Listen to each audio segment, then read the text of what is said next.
மாயா Sandhya serial மே 10 நாளைக்கான எபிசோடுக்கான review தாங்க இந்த வீடியோவில் நம்ம இன்றைக்கி பார்க்க போகிறோம். எபிசோடை ஸ்டார்ட் பண்ணுறதுக்கு முன்னாடி இந்த வீடியோவை மறக்காமல் லைக் பண்ணிக்கோங்க. உங்களுடைய ஒவ்வொரு லைக்ஸும் அடுத்து வீடியோ போடுறதுக்கு எனக்கு கொஞ்சம் இன்ட்ரெஸ்டிங்காகவும் மோட்டிவேஷனாகவும் இருக்கும். எபிசோட் எப்படி ஸ்டார்ட் ஆகுதுன்னா, தனாவை காமிக்கிறாங்க. தனா வந்துட்டு அவங்க அப்பா சப்போர்ட் பண்ணாங்கல்ல, அதை நினச்சிக்கிட்டு இருக்காங்க. அந்த நேரம் பார்த்து தனாவுக்கு ஃபோன் கால் வருது.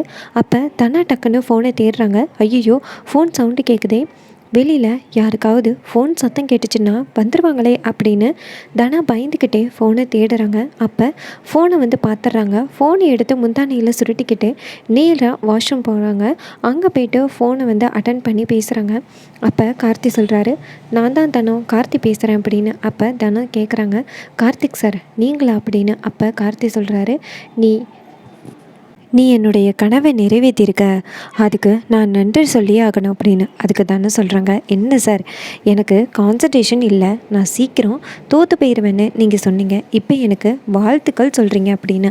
அதுக்கு கார்த்தி சொல்கிறாரு, நான் சொன்ன விஷயத்தை வாபஸ் வாங்கிக்கிறேன், உனக்கு எந்த வித கான்சன்ட்ரேஷனும் போகலை, அப்படி போனாலுமே நீ எல்லா போட்டிகளையும் ஜெயிப்பண்ணி எனக்கு நம்பிக்கை இருக்குது அப்படின்னு. இதை கேட்டுட்டு தனா சந்தோஷப்படுறாங்க. அப்போ வெளியில் மாயா கூப்பிட்றாங்க. மாயாவோட வாய்ஸை கேட்டதோட நம்ம தனம் டக்குன்னு ஃபோனை ஒலிக்கிறாங்க. அப்போ தனா சொல்கிறாங்க, இந்த வந்துட்ட மாயா அப்படின்னு சொல்லிட்டு கார்த்திக்கிட்ட, சார் வெளியில் ஆள் வந்துட்டாங்க, நான் ஃபோன் வச்சுருக்கிறது யாருக்கும் தெரியாது, நான் கொஞ்சம் லேட்டாக பேசுகிறேன் அப்படின்னு சொல்லிட்டு ஃபோனை கட் பண்ணுறாங்க. அதுக்கப்புறமா நம்ம தனம் நேராக அவங்களுடைய ரூமுக்கு போகிறாங்க. இன்னொரு பக்கம் நம்ம ரகுராம காமிக்கிறாங்க. நம்ம ஜானகி ரூம்குள்ளே வராங்க. அப்போ ரகுராம் சொல்கிறாரு, இங்கே பாரு ஜானகி, நீ வந்து என்கிட்ட பொய் சொல்லிட்ட அப்படின்னு. இதை கேட்டுட்டு ஜானகி சொல்கிறாங்க, மகளா கணவனான்னு வந்தப்போ எனக்கு பிள்ளைய காப்பாற்றணும் அப்படின்னு தாங்க தோணுச்சு அப்படின்னு.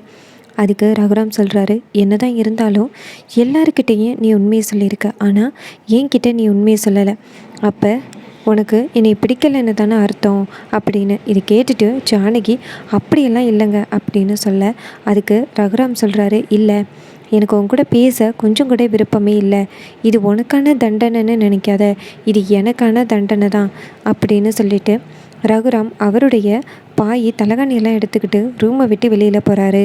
இதை பார்த்துட்டு செம்ம ஷாக் ஆகுறாங்க நம்ம ஜானகி. அப்போ ஜானகி கேட்குறாங்க, ஏங்க இப்படி பண்ணுறீங்க அப்படின்னு. அப்போ ரகுராம் எதுவுமே பேசாமல் வெளியில் போகிறாரு. அந்த நேரம் பத்மா பார்வதி எல்லாரும் பேசிக்கிட்டு இருக்காங்க. பத்மா சொல்கிறாங்க, அண்ணன் அவங்க பண்ண தப்பை இப்படி ஏற்றுக்கிட்டாரே அப்படின்னு.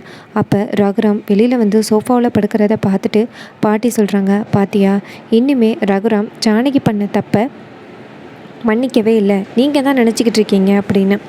அதுக்கப்புறமா நம்ம ஜானகி வந்துட்டு ரொம்ப சோகமாக ரூமில் உட்காந்துருக்காங்க. அப்போ மாயாவும் தனமும் நோட் பண்ணுறாங்க. ரகுராம் வெளியில் படுத்து கிடக்கிறத பார்த்துட்டு நேராக நம்ம மாயா போய் கேட்குறாங்க, என்னாச்சு ஜானகி பெரியம்மா, எதுக்காக பெரியப்பா வெளியில் படுத்து கிடக்கிறாரு அப்படின்னு. அதுக்கு ஜானகி சொல்கிறாங்க, எங்களுக்குள்ளே எந்த பிரச்சனையும் இல்லை, நீங்கள் கவலைப்படாதீங்க அப்படின்னு. அதுக்கு ஜானகி சொல்கிறாங்க, அப்போ ஜானகி சொன்னதை கேட்டுட்டு மாயா சொல்கிறாங்க, இங்கே பாருங்கள் பெரியம்மா, நாங்கள் பெரியப்பாட்ட பேசி பார்க்கவா அப்படின்னு. அதுக்கு ஜானகி சொல்கிறாங்க, நீங்கள் பேசுனீங்கன்னா பெரிய பிரச்சனை ஆகிரும், நீங்கள் எதுவும் பேச வேணாம், இந்த பிரச்சனையை நான் பார்த்துக்கிறேன் அப்படின்னு ஜானகி சொல்கிறாங்க. அதுக்கப்புறமா நம்ம ஜானகி காலையிலேயே சமைச்சிக்கிட்டு இருக்காங்க. அப்போ அந்த இடத்துக்கு பத்மாவும் நம்ம சாருவும் பார்வதியும் வராங்க. அப்போ பத்மா கேட்குறாங்க, என்ன அண்ணி சமைக்கிறீங்களா அப்படின்னு. அப்போ பத்மா ஜானகி சொல்கிறாங்க, ஆமாம் மார்னிங் சாப்பாட்டுக்கு எல்லாத்தையுமே ரெடி பண்ணி வைக்கிறேன் அப்படின்னு. அப்போ பார்வதி சொல்கிறாங்க, இல்லை உங்ககிட்ட அவர் பேச மாட்டேங்கிறாரு, ஒரு வேளை நீங்கள் சமைச்சா சாப்பிடலைன்னா என்ன பண்ணுறது அப்படின்னு. இதை கேட்டுட்டு ஜானகி ஷாக் ஆகுறாங்க. அப்போ பார்வதி சொல்கிறாங்க, இங்கே பாருங்கள் கோச்சிக்காதீங்க, சாப்பாடு விஷயத்தில் யாருக்கும் தண்டனை கொடுக்கக்கூடாதுல்ல அப்படின்னு. அப்போ ஜானகி சொல்கிறாங்க, சரி நீங்களே சமைங்க அப்படின்னு சொல்லிட்டு வெளியில் வந்து நிற்கிறாங்க. அதுக்கப்புறமா நம்ம ஜானகி வந்து கோவிலில் இருக்கிற மாதிரி காமிக்கிறாங்க. ஜானகி ரகுராம்க்கு செஞ்ச தப்பால் அங்க பிரதர்ஷனம் பண்ணுறாங்க. அப்போ ஐயர் கேட்குறாரு, என்ன வேண்டுதல் இது அப்படின்னு. அதுக்கு ஜானகி சொல்கிறாங்க, நான் பண்ண தப்புக்காக நான் எனக்கே கொடுத்துக்கிற தண்டனை அப்படின்னு. அப்போ ரகுராம் ஜானகி பக்கத்தில் வந்து நிற்கிறாரு. ரொம்பவே இன்ட்ரெஸ்டிங்காக நாளைக்கான எபிசோடை ஃபினிஷ் பண்ணியிருக்காங்க. இதே மாதிரி இனிமேல் அப்டேட்ஸ் வேணும்னா இந்த சேனலை சப்ஸ்கிரைப் பண்ணிக்கோங்க. இது வரைக்கும் இந்த வீடியோவை பார்த்த உங்கள் எல்லாருக்குமே ரொம்ப நன்றி.